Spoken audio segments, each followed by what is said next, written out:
Next. If we had any inkling that someone would come back the second time, we would never have left them here. I'm scared.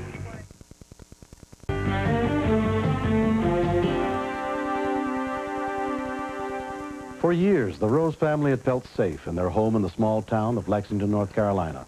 But all that changed on the morning of December 22nd, 1992, when 13-year-old Crystal and her younger sister Randy were alone in the house.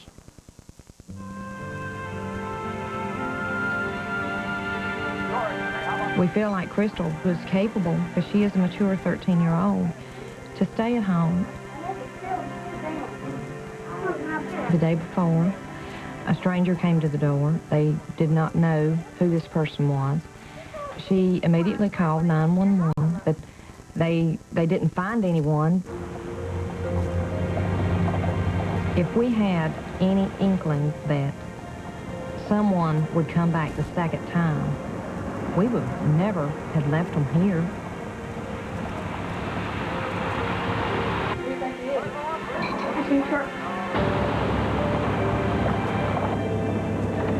Who is that? I don't know.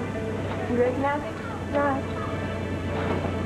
The house sits 300 to 400 yards off the road. There's only a small opening in the trees to the highway. Get in the room and don't make any noise. Apparently it was a building of their suspicion. Something told them it wasn't right. Seeing a car they didn't recognize. Seeing a person they didn't recognize. And then he put on gloves.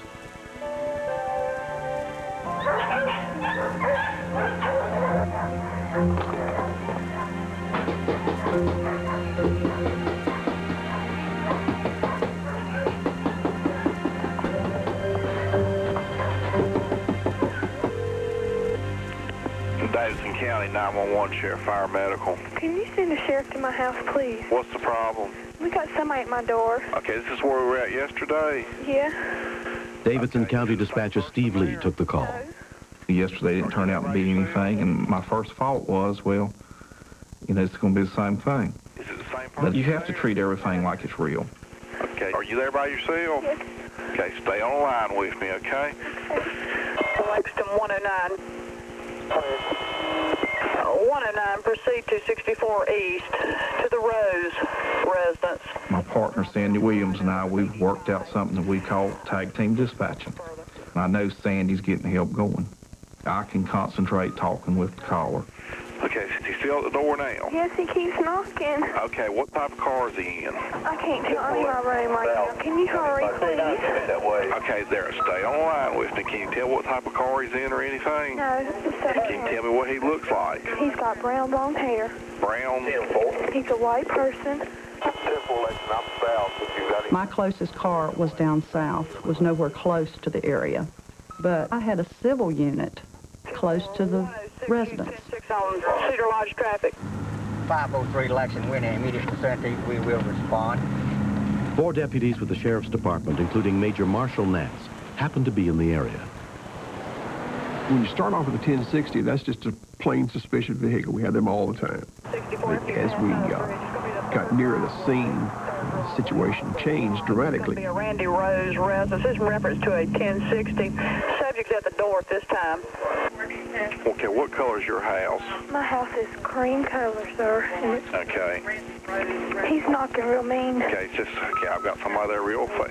They coming right now? Stay on the line with me. They're coming. Are you sure? Yes, ma'am, sure. They're coming. Okay, stay on the line with me. I'm scared. I know. It's all right. Are they coming? They're coming. Captain Danny Brown was one of the 4 civil officers in the car. If he broke in on them children, they would have recognized him. They could have picked him out from a lineup. I do not think that he would took what he could and left them to tell the tale. Before dialing 911, Crystal had called her mother at work. I kept thinking about the day the girls were born, the first time I ever saw my little girls. And then I started crying, and I couldn't see for the tears. Okay, are there any cars in your driveway? No. Okay. He keeps knocking. Okay, it's all right. Can you tell them to hurry up? Ma'am, they're on the way. Are you sure? Ma'am, I'm sure. Okay, I got one right there at I-85 right now.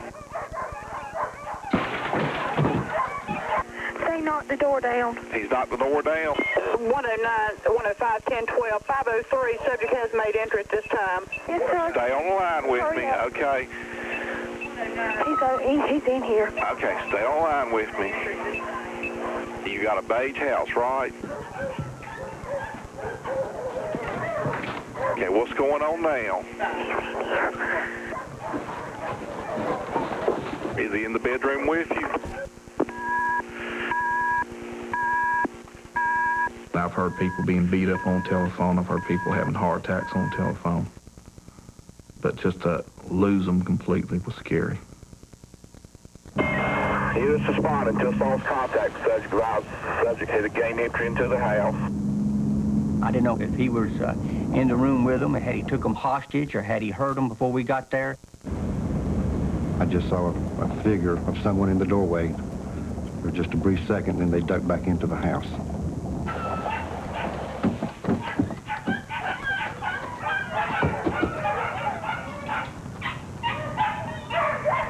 You don't know what's going through the mind of the individual doing the break-in. Is he there to steal jewelry? Is he there to rape someone? Is he there to murder someone? Sheriff's Department, come out with your hands up. Sheriff's Department. Sheriff's Department. Where is he? He's downstairs and he's got my daddy's gun. You girls all right? Yeah. No, stay up here. Stay up here. It's uncommon to have 4 officers in the same car. He was probably expecting one officer to go in the house. Sergeant Danny Smith headed around the back. Hold it! Turn around, face the wall. Put your hands up on the wall. At that particular moment, it kind of shocked me to see someone with a suit coming out. He said he was a salesman, but I don't know what he was selling. Apparently he's a career criminal. He had got out of prison in May. Detective Jody Shope was the investigating officer. Had it not been for the quick response of the girls using the phone and calling for help and the deputies being close by, could have had 2 victims instead of 2 heroes. When our eyes met, Crystal come running to me. She says, Mama, she says, he put a gun to my head. And I fell apart. I completely fell apart. Come on over here and have a seat. They said, he is in custody. And I turn around thinking that, well, I'm just going to go down there and I'm going to tell him and I'm going to show him that he done the wrong thing. And so they had to restrain me. The suspect subsequently pleaded guilty to 3 felony counts and was sentenced to 32 years in prison.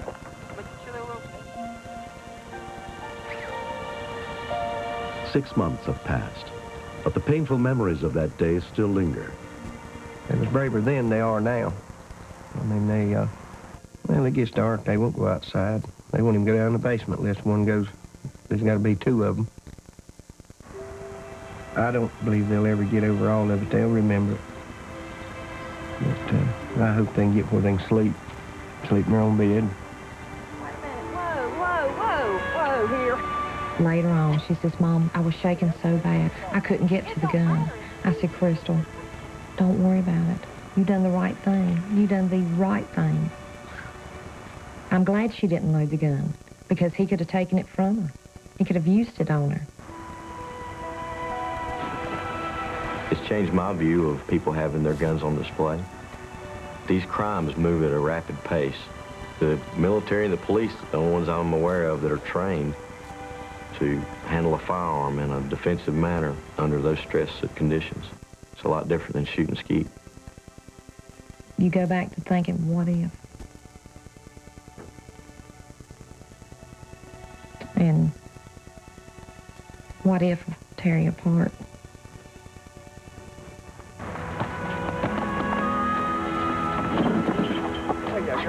I was scared when he held the gun in my head because I really wasn't sure if it was loaded or not. I think she's smart for what she did. I was scared. I thought he was going to take us with him. Me and my sisters don't fight as much. It's brought us a lot closer, because she helped out too, because she listened. The kids did great. They stayed on the line with us. I mean, she was nervous, and that's to be expected, but she stayed calm with Steve, more so than I think a lot of kids would have done. Every child is a gift from God. They are my precious gifts, and always will be.